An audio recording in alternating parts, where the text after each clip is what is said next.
Lars, James from Metallica here. And this is Recognize and thank you, health employees and clinicians who are making a difference every day.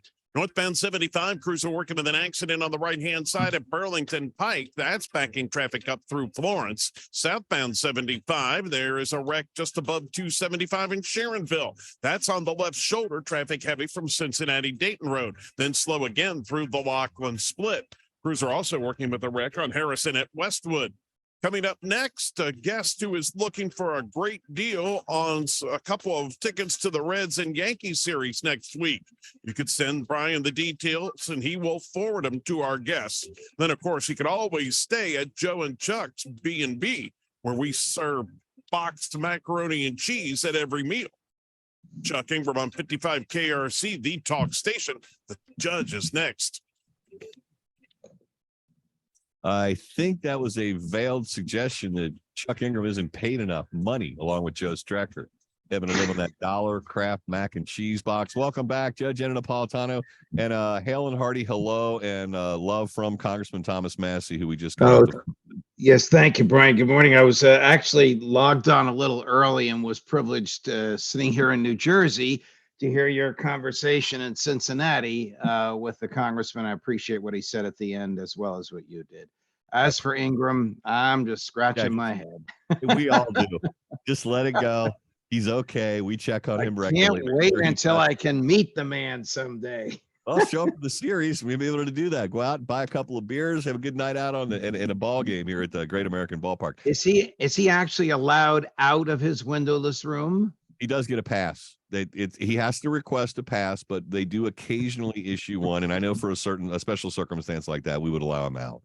Beyond that, there's a lock on the exterior of the door. So Judging Freedom. That's where you find Judge Napolitano online and Facebook. Just type in Judging Freedom. You go right there. His interviews and commentary throughout the week. Also, judgenap.com today. And I'm lucky because I always get a copy of your column early. It comes out tonight. The Constitution, Congress, and government debt. Perfect timing for this, obviously, with the debt negotiations going on. Apparently, they didn't go real well. And listen, as a lawyer, it's offer acceptance. That's how you come to an agreement. Offer from the president is no increase in the debt ceiling, period. End of story. Rather, increase the debt ceiling with no strings attached. The Republicans counter offer, say, here, we'll cut spending in return for increasing the debt ceiling. The White House's response, no strings attached, just raise the debt ceiling. We're in an impasse and we're running close to defaulting maybe on our obligations. You know what gets me going on this is so-called small government Republicans who vote in favor of allowing the government to borrow all the money it wants and continue to drive us into debt. This mentality from both parties, which has run the government since the days of Woodrow Wilson, has produced indebtedness of $31.4 trillion. I mean, they should be ashamed to be in that situation. We still owe money back borrowed to finance World War I, and we're still paying interest on that. Woodrow Wilson borrowed $30 billion. The government has paid back $15 billion in interest and hasn't retired the principal. Who but the federal government pays 50% interest on a loan, particularly in this case on a useless, horrific war that was 110 years ago. What got me going was an article by Professor Lawrence Tribe, for whom I have a lot of respect, even though we don't agree politically. He's the guru in legal academia on the Constitution, and he changed his mind. He was of the view that only Congress can authorize an increase in the debt ceiling. Suddenly becomes of the view that the president can borrow whatever he wants. And he cites the 14th Amendment. Well, if you look at the 14th Amendment, it says the public debt must be, quote, authorized by law, closed quote, not authorized by the president. Congress. So if the Congress is foolish enough to say, Joe, go spend all this money, but not give him the money to spend, then it can't be spent. That's the point of my article.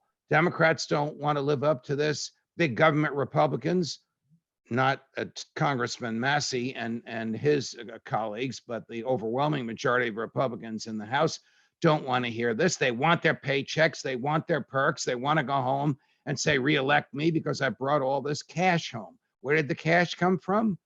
We borrowed it. Who's Borrowed going to it. pay it back? Your great-grandchildren.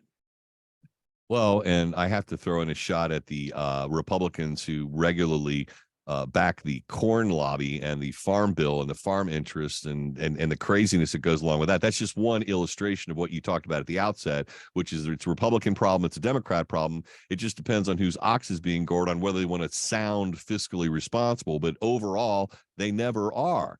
But going back to the 14th Amendment problem, you just laid it out. It's so simplistic. The retort, the legal retort to anybody who would try to claim the 14th Amendment allows the president to just spend willy-nilly.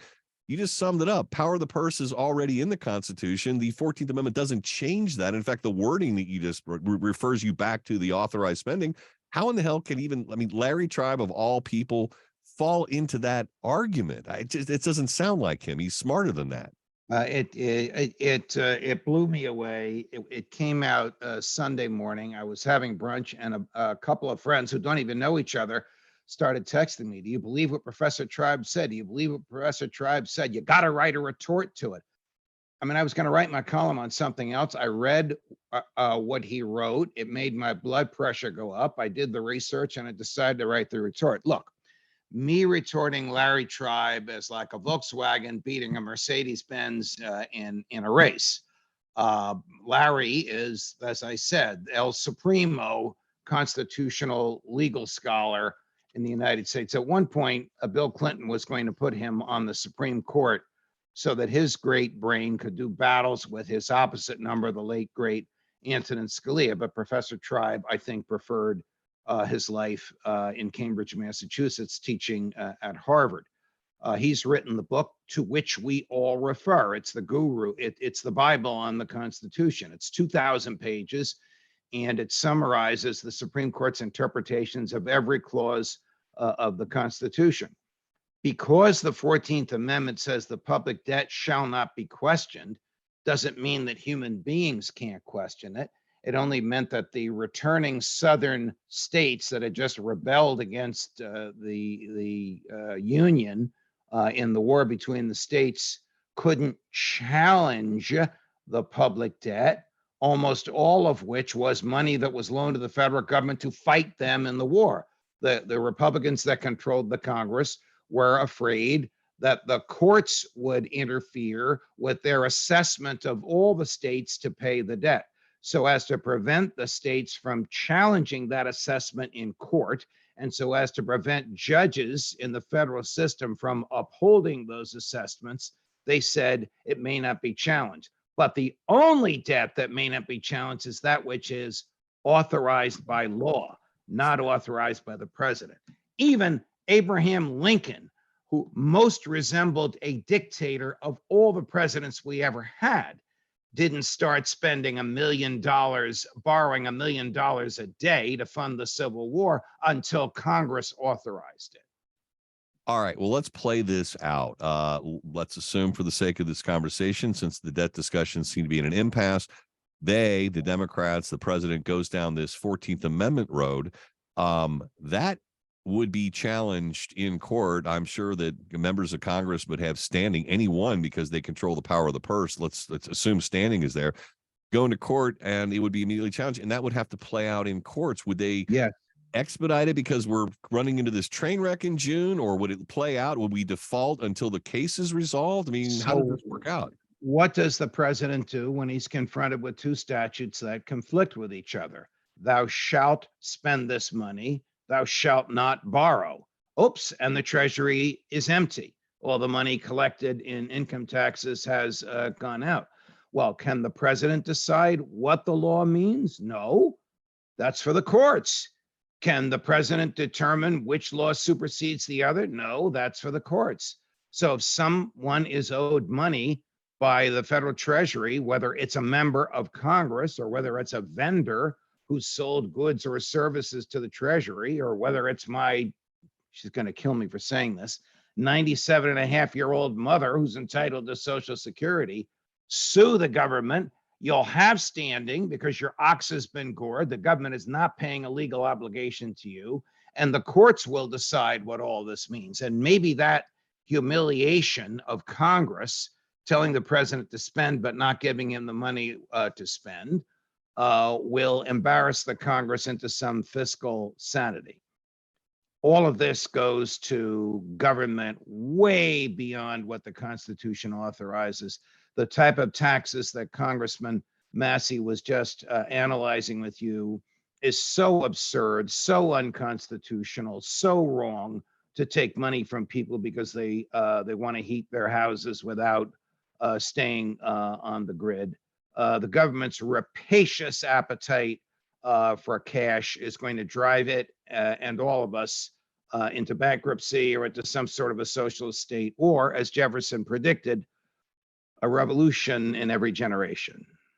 Yes, and I fear the latter two options, neither of which are desirable, but seem almost inevitable. And I find it difficult, and I try to my best to avoid this label of conspiracy theorist, but part of me really kind of believes in my heart that a lot of people on the Democrat side, and I don't think Republicans, but Democrat side of the ledger, really want this catastrophe to happen, that it will knock us down. It will challenge our might and our reliability in the hearts and minds of the rest of the world, much in the same way, after Afghanistan, that failed withdrawal has challenged us in terms of our reliability from a military standpoint.